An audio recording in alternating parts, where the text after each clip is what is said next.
ഇനി എൻ്റെ ഒരു ആഗ്രഹം ഞാൻ പറയുകയാണ്. നമ്മൾ എന്തായാലും മരിക്കുമോ? മരിക്കുവേ അമ്മച്ചി? നമ്മൾ മരിക്കുമോ?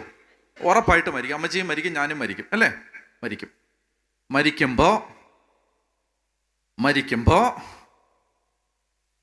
ഒരു പേപ്പറിനകത്ത് ഒരു പഞ്ചസാര പൊഞ്ഞുകൊണ്ടിരുന്ന കടലാസിനകത്തേൽ എഴുതി വെച്ചേക്കണം. എന്താ?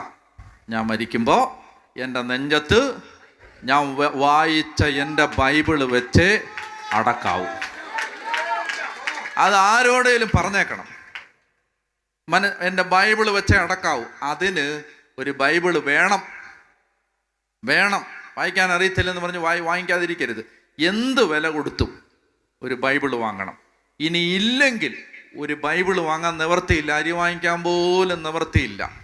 കേശവദാസപുരം, നാലാഞ്ചിറ, വട്ടപ്പാറ, വേറ്റിനാട്, മൗണ്ട് കാർമൽ ധ്യാന കേന്ദ്രം വന്നാൽ മതി, ഫ്രീ ആയിട്ട് തരാം.